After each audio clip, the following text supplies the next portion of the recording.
Okay. Hello, my name is Kevin. I'm from the University of Florida with the Samuel Proctor Oral History program. I'm also interviewing for the purposes of my honors thesis. Can you just tell me a little bit about yourself, your name, and where are you from? My name is Kim. My real name is Kim Ann. Originally from Vietnam. Now I'm here.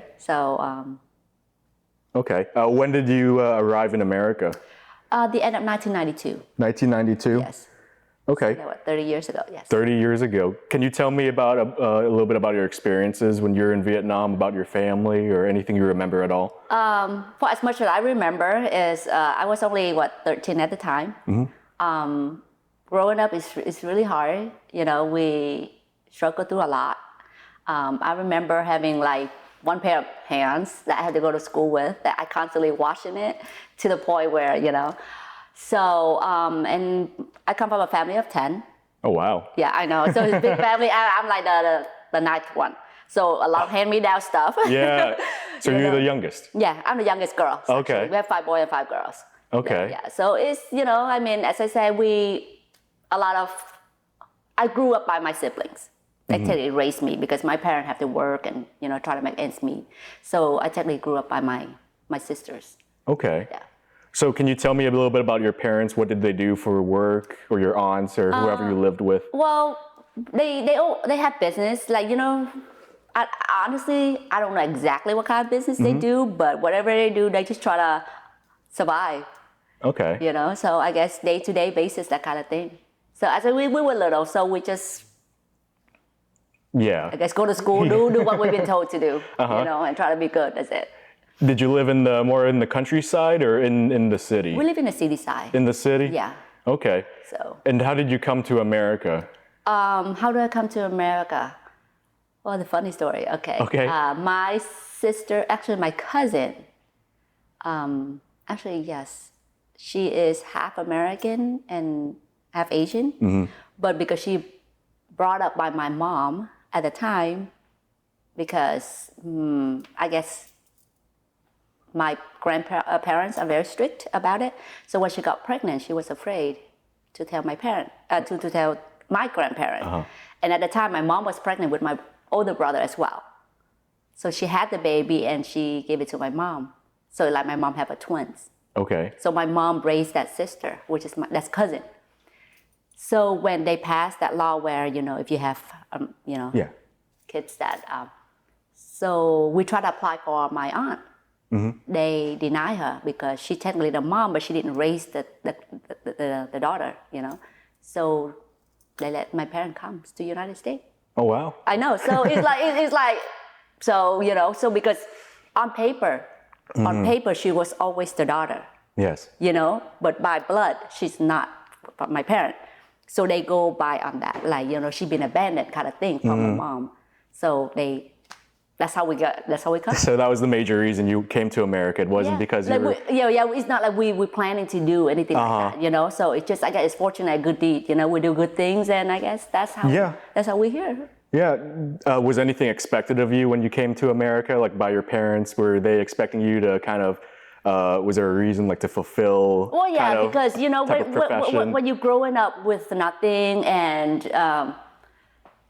struggling day to day, any parents, they want their kid to have a great futures, whatever is still better than where we were. Because it's today we don't know what's going to eat for the next day or the next meal. So for them, it's like, this is a godsend. So maybe this is an opportunity. Yeah. And that's it. We take it from there. So when you first came to America, where did you settle in initially? Well, actually, we was in Philippines. Oh. Yeah, Milan Bataan, I think, yes, for 6 months. I guess to wait until somebody, I should say adopt, but sponsor us. Sponsor, yes. Sponsor us, yeah. So we were there for 6 months learning English, we were in school, and we're just waiting. And we're fortunate that right after 6 months, we got sponsored by this wonderful woman. She lived in Utah.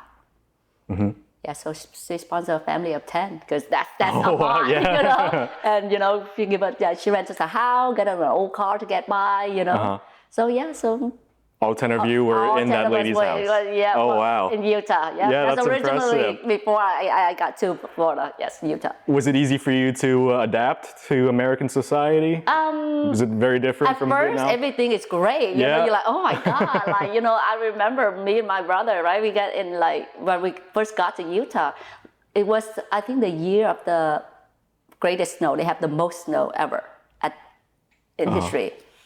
So we're looking outside, we're like, oh my God. I was like, you know, we're like, you know, kids. Yeah. We're going outside eating snow, like, oh my God. It's like, Wow. oh, what is this, you know? And I remember my first meal with my family. It's embarrassed, but it's funny. You know the meat tray? How they have that white piece of paper? Yeah, the TV dinners. No, actually, it's, you know, when you buy chicken or pork or beef, they have that little white thing to absorb all that. And we're like, oh, it's pork skin. Let's try this. Well, you know what I mean? Because we're like, because that's how, you know, we eat everything in Vietnam. We don't waste throw anything. anything away, okay? So we start to frying that stuff. So those are the experiences we like, and it start to like, oh my God. So that when we realize. But those are the things that we, you know, our first experience. So you went to high school and college I went to in high America? school, and of course, first of all, I was afraid to take a bus.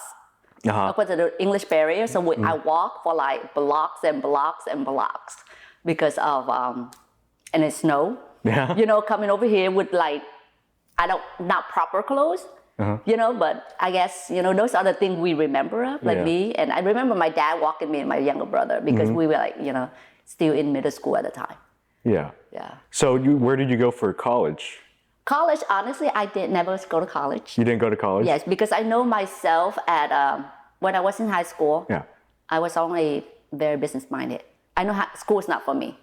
I know it from the get-go because it's just who I am. So instead of wasting time for me, I go straight to having my business 2 years after I graduated from high school. From high school? Did you know you wanted to be a nail business owner or just a business owner? No, actually it's something that it just landed on my lap. I never wanted to be, you know, but actually after we got married, me and my husband, after we get married, his family have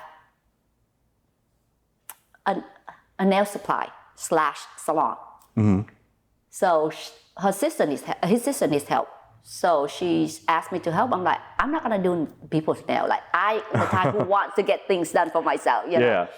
And the way I see it, like, oh man, I have to scrub people's feet. It's a low job. Because that's how it is in our country, you know, that because we don't have all this luxury, sitting on this nice, beautiful chair and all this massage. You know, when you do it back home, you like literally on the floor. Like, you know, it's a low job. So I was like, no way, I'm never, like, I'm not, I don't see myself doing that. I want to be an owner.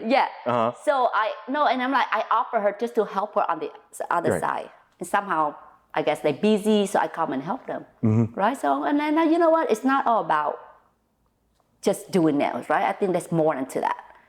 So I started getting into it, and a year later, I have my own salon. Oh, wow. What do you mean by more to it? It's just like, because, as I say, it's like supply / salon, because it's like it's connected. So when the other area is not busy, I went over and help her and talk to clients, like, you know, interacting. And then it's become like, you know, you start bonding. You know, it's not about, just doing the nail. It's not about our business anymore. So I see the other side of the nail business. You know, because it's like, and you're making women feel great about themselves. They're walking in, have all this problem. They walk out, they feel like $1 million. So I took that into like a motivation for me. So you don't see it just as a job. You see it because I feel like because there's so many jobs you can make money. Right? So I'm like, okay. But I'm like, but there's more. Like I want more, not just do nails. So I start and just see what it's all about. And eventually, as I say, you know, a year later, I feel like, you know, this is not it. I want more. And how do I want more? How do I get more? It's to own it. To have people working for you, producing money for you. Why you not working? Or why? Because you yourself, you only have 2 hands. How much can you do?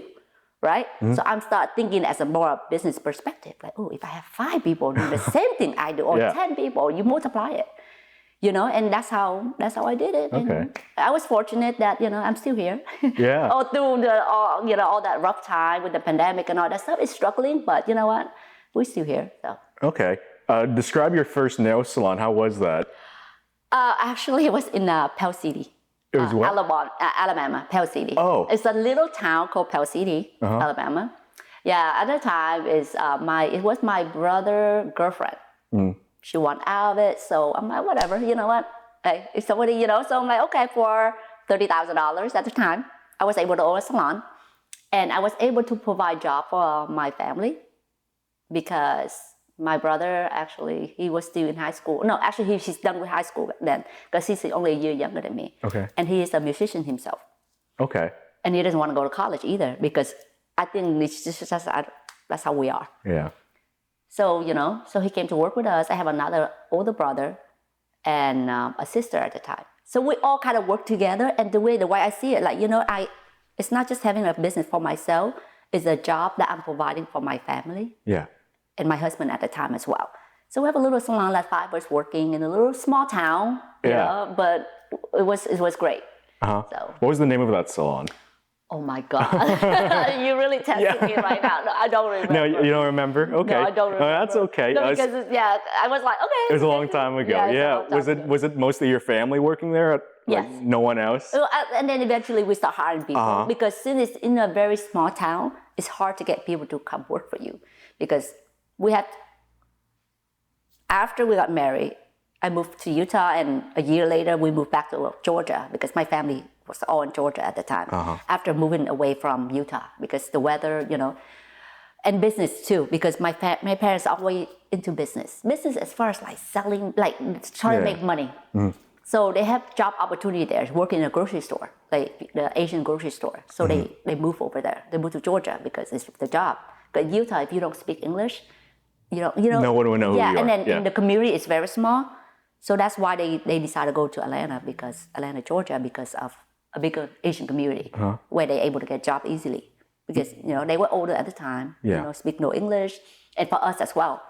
So that's how we get there. And then to get a job, to get a decent salon there, it's not easy. So the other opportunity happened, and we drive an hour and 45 minutes.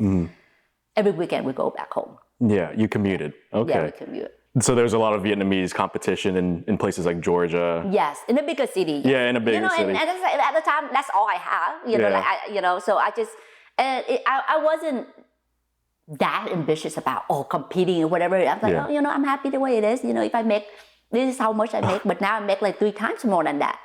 And paying a little bit of the rent. When you're in a small area or in the countryside, you pay $500 for a 3-bedroom apartment at the time. But meanwhile, you're making like, at almost 20 years ago, I make like $700 or $800 a week. That considered a lot back in the day, because if you pay $500 a month for your mortgage or for your rent, and making 4 or 5 times more on yourself only, not, So I'm thinking, it's great. Why do I have to go anywhere? It's an hour, 45 minutes. I come home every weekend, And we were young. Let's put it that way. We were so young. I was 21. So for me, it's like, it's great. So it's very flexible when you work in a nail salon, when you own and work in a nail salon? Well, definitely, yes. Yeah. That's another thing too, because for what I understand, a lot of people are, especially with Asian, why they choose to go into nail business? Because of the flexibility. Quick money, yes and no. Because you got tips every day. So, you got quick cash. Just like waiter and waitress, they like to do that, but they require, customer service, speaking English. Yeah. But Vietnamese, you don't have to. Like in a nail salon, sometimes you need a little bit to get by, but you don't need to have. You just need to do nails and smile. Yes. Yeah, as long as you do a great job, and all that stuff. So that's why a lot of you are, in this business because of that. Most income comes from tips? For some, no. Nowadays, no. Nowadays? Now, I don't think, no. Because you can't live off just tips nowadays. No? No. So how much do you think, like percentage-wise, goes to the salon and how much goes to the worker? On average, doesn't have to be an exact amount. It varies, about 60. 60% goes... Depending on the areas, from 60 to 65. Goes to the salon? No, the salon takes 40. 40? Yeah. Okay. So... As I say, depend on the area. Yeah. So... So can you describe like working in a nail salon? Like difficult aspects? Are there things you enjoy? I know you talked about the customer service aspect. You really enjoy that. Some difficult aspects. The most difficult aspect is to dealing with other people, especially women. But it's like, as well as Asian people, like Vietnamese in general. Just like when they work for you, right? Yeah. You pay them, but especially when you're busy or when you're not busy, it's worse. They feel like they need you. They feel like there's better out there. So you always not try to make them happy at all time. If not, they leave, especially in this time of day. Yeah. Recently, after the pandemic hit, for some reason, everybody's struggling finding employees. I don't know why. So now, if somebody's not happy, if she's calling, I want to take a day off, before I'd be like, well, no, you can't. But now I'm like, you know what? Okay, whatever. You do whatever makes them happy now. That's the hard part right now. Like, if you're not happy about something that they do, you kind of like, it's okay. Yeah. Because you want to lose them. You see? So that's the hardest part right now. Yeah. Client, as I say, just like anybody, dealing with women or people, they come in, it's just this is how you approach them. To me, it's very important. If somebody come in so upset, so angry, so whatever, but if you give them the same back, guess what's gonna happen, right? Right. So you gotta. Yeah. you gotta do whatever you can. You greet them with a smile first. Yeah. That's a very important thing. Is customer service. I mean, especially in this business, I don't care how good you are, but if you don't have that, you can't make it. Yeah. Because there's hundreds and thousands of salons around. Yeah. And I'm sure there's a lot of good ones too. But why they choose you gotta show them that. So. Going back to keeping the employees, do you think it's very easy for employees to just leave one salon and join the other? Yes and no, because there's a lot of people, their mentality is like that, but they're afraid of changes as well. Yeah. So you gotta know who you're dealing with, right? Yeah. There's always people that are looking for more money, more money, more money. This week is slow here, it's busy over there, where their friend is working, they want to move. But you gotta, I shouldn't say compensate at the other place where I have, because here we do by appointment only. Oh, really? Yes, because in this area, we do just strictly by appointment. So my employee know what they are making weekly, for sure. Like, that's a guaranteed income, right? When you have appointment, give or take. It's very predictable. Yeah. And the other one is all walk-in, because it's a different area, it's a different town. So we do strictly walk-in, no appointment, because the client, as I say, clientele are different. So you don't know. Sometimes they can make so much in 1 week, and the next week is like completely dead. So instead of paying them weekly, I don't do that. I just try to match up what they normally make. So it's kind of balance it out for them to keep them happy. Yeah, okay. So I was like, you know what, because it's slow, not just you, it's me too. Yeah. And if you worry one, we worry 10 times more than you. Yeah. So you gotta work with us. And it's, you gotta make them happy in that way. Yes, you can make a lot elsewhere, but for how long? Would they do what I do for you? Would they offer you what I offer you? Yeah. Things like that. And we keep a relationship too, Is what you offer unique, you think, to your kind of business model? Or do you see a lot of other Vietnamese business owners doing the same thing as you? I only worked for one person before, so I really don't. Oh, okay. I really don't know. But from people telling you, oh yeah, that place.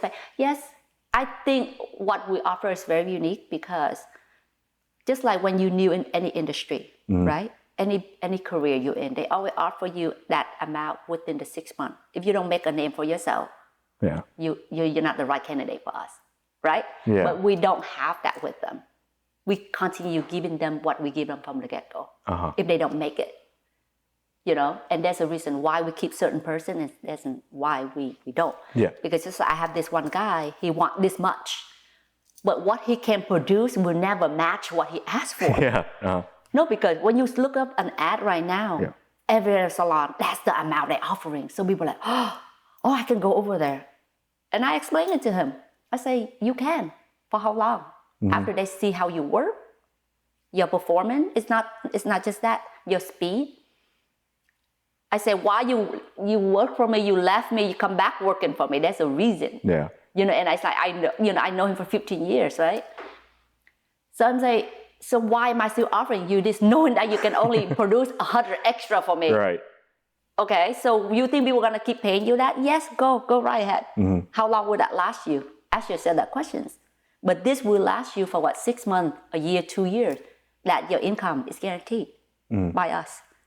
So you make, I guess you have to know certain, what they need and what their weakness is.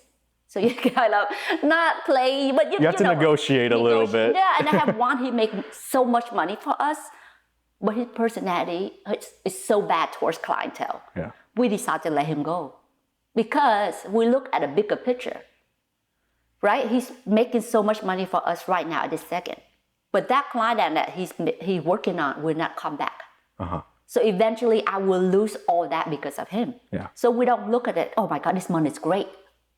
Next month is great. And eventually, okay, why don't we see this one anymore? Why don't we, you see what I mean? And when everybody comes in, it's like, oh, I don't want that guy. I don't want that guy. In a salon where there's 5 clients come in, if 3 people don't want that person, yeah, something got to... something's got to change.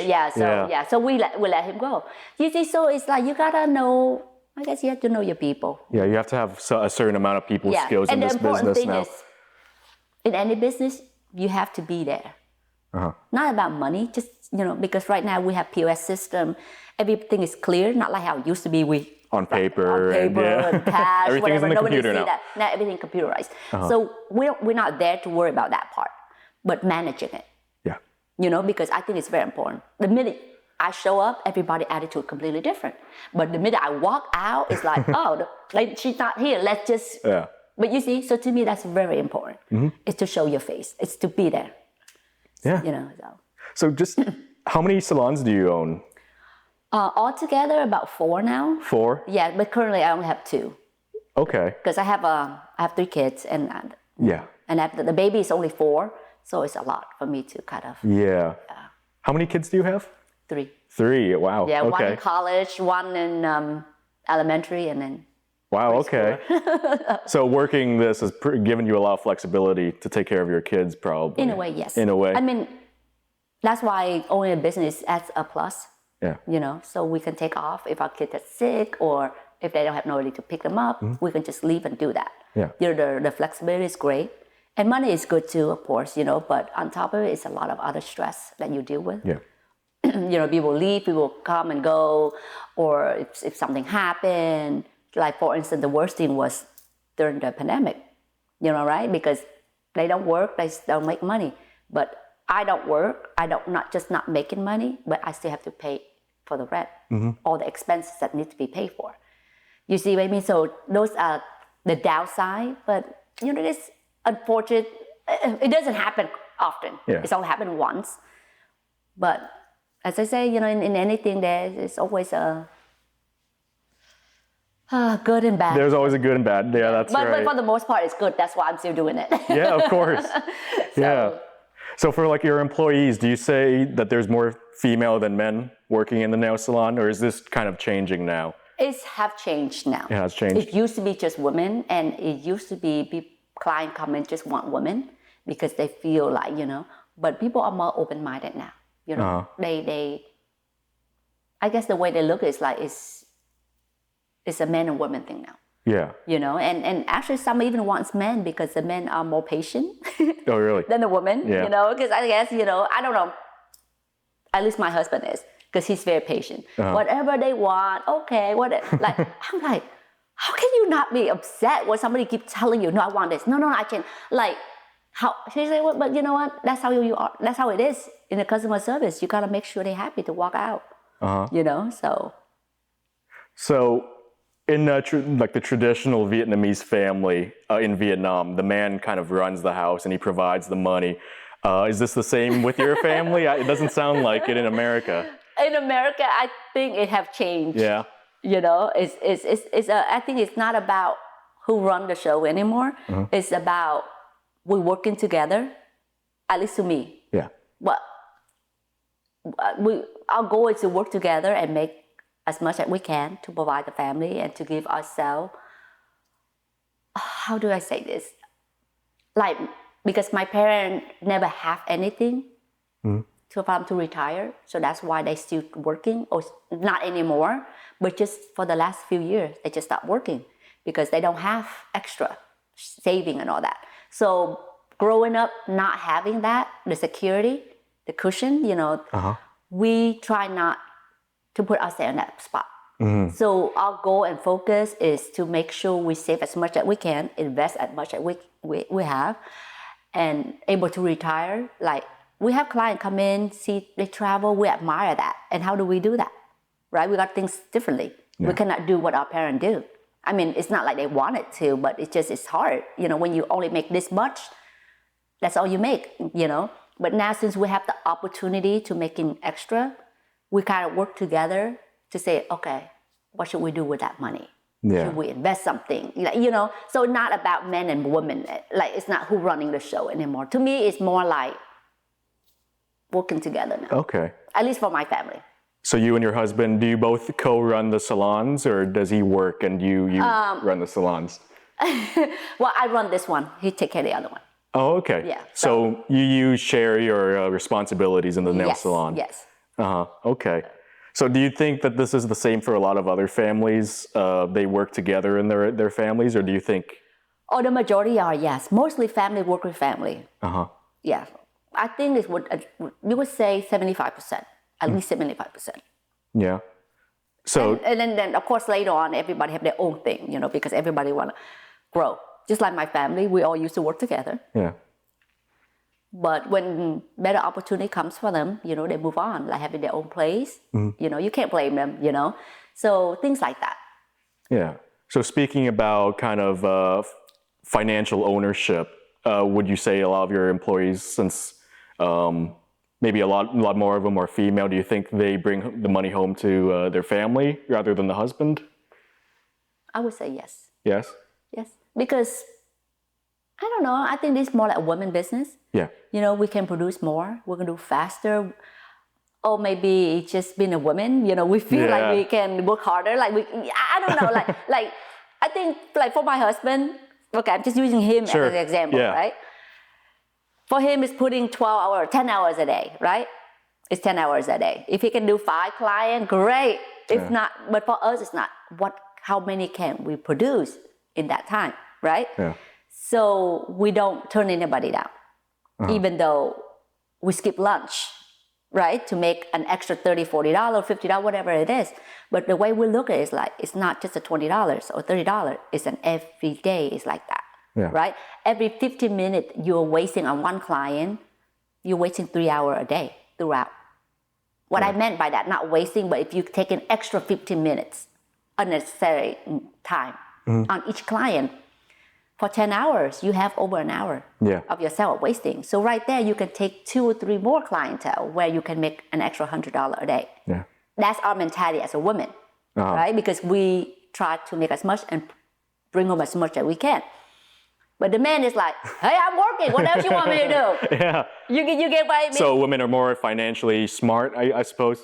I guess, because I think for most Asian family, somehow after we marry, the women tend to take care of financial. After they marry. Is this different because of you're in America, or is it? I don't know. It's just how it is. I think because we think we're smarter with the money, I guess. So you run the show when it comes to being at home, then? You make the decisions? Yeah. Oh, okay. Yeah. Well, I usually run to him also, but I make the executive decision. Okay. Yeah, because it's been working like that, and it tends to work well, you know. I guess, we have what we have, so that's why. Yeah, so working in a nail salon, is there like, you think that there is like a case where like men are usually, how should I put this, like more, like there's a hierarchy in the nail salon, like men are above women or anything like that at all, or is it all equal? Yes. Yeah? Yes, they're all equal. Yeah, so I think now, what I notice now, instead of a man, they feel like to making more than a woman is harder. So what they've been doing now is to take it to the next level. What I mean by that is the artwork. Uh-huh. You know, the woman is more like producing, right? Yeah. As much as we can, as many clients that we can see. Yeah. The man is set up doing that, they won't able to keep up. So what they do now, they educate themselves in a different way. A set of nails, they can spend 3 hours, but how much they can make out that set of nails by creating artwork, by creating, to the next level of nail art. Yeah. So they can produce 3 hours and making the same amount as the woman working that 3 hours doing 6 clientele. But you see what I mean? So to me, the men are taking it smarter. Is that new? Is that yes? It's very new, and I respect that because for me, to have the patience, because it requires patience.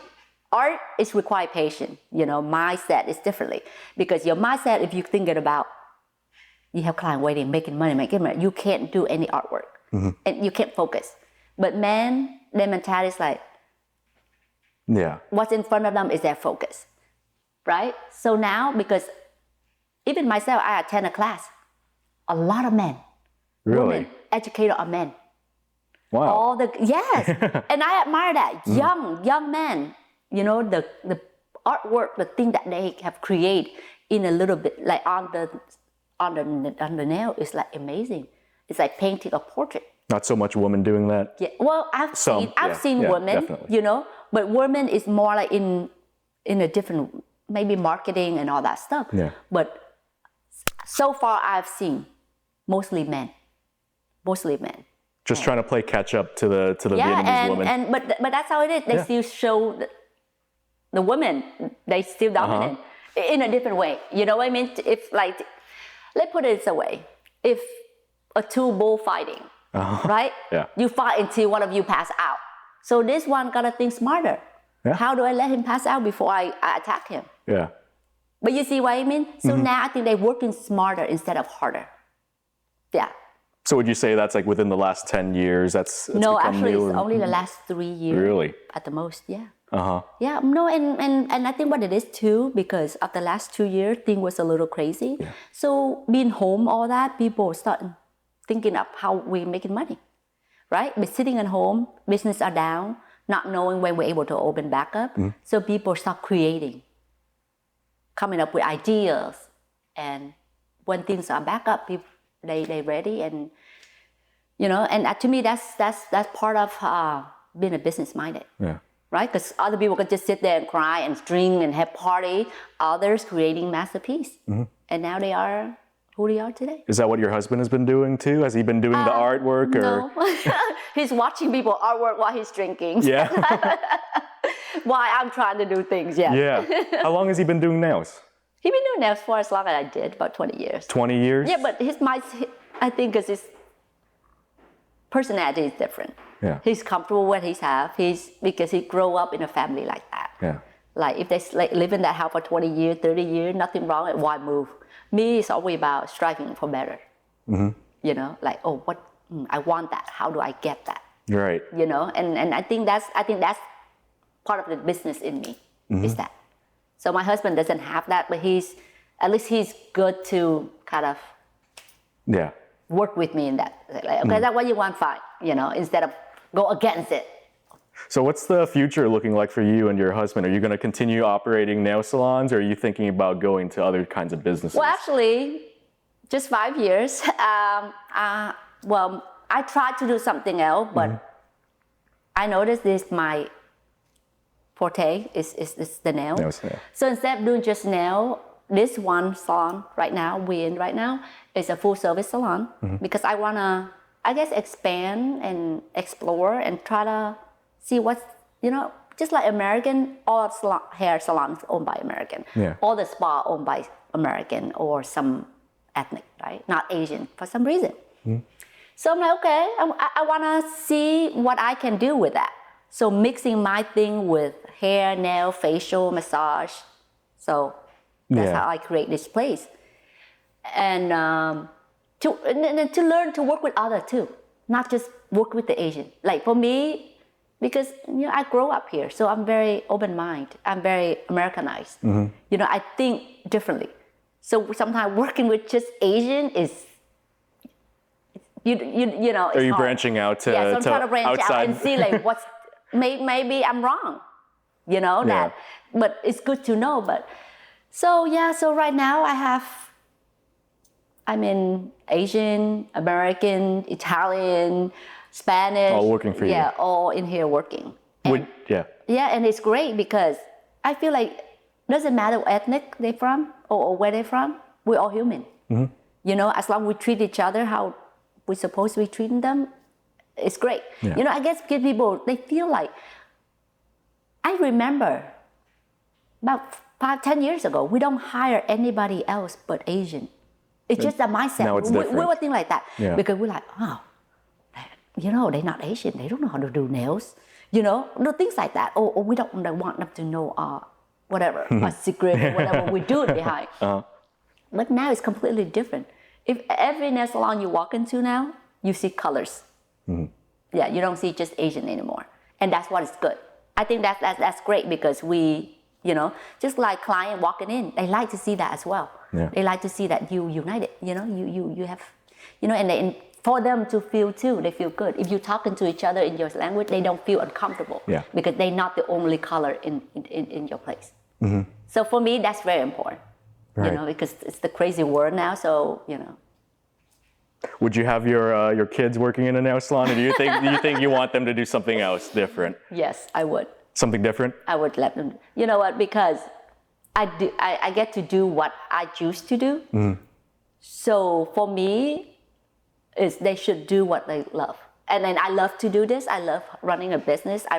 There's time, trust me. I'm like, what am I doing? Like why can't I be like anybody else? Just worry free, right? Yeah. But when you live in this country, there's never worry free or stress free. Okay. So, but I love it. It keep me going. You know. So I told my daughter. She's like, no. First of all, she don't want nothing to do with the nail business. I don't know. It's the millennial, the way they think, or whatever. So I'm like, whatever. So honestly, I do not expect any of my kids taking over the business. You know, my thing is having a business, work until I feel like I am enough for me to retire, and I will give up and I guess to enjoy my life. But no, I don't want to get my kid involved in this. But if they want to, they already here.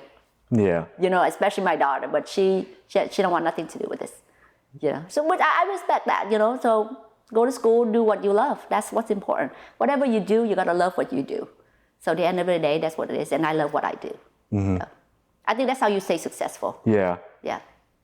So one last question. I think it relates to your last answer. You think you have fulfilled kind of the American dream by coming over here and making your own business? It's funny you say, because I never feel that way, but a lot of clients do say that. Just say, you are living an American dream.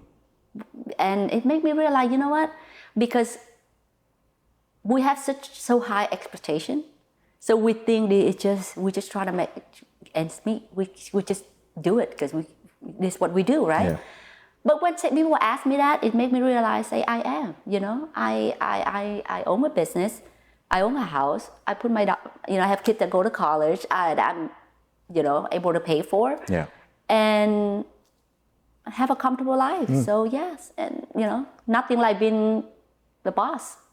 Yeah. To be on the top. No, really. I mean, not for anything. It's like the flexibility, you know, and financially and all that stuff. Yes, I am living an American dream. So. All right. Well, thank you. Those are all of my questions. All right. All right, let me stop that really quick.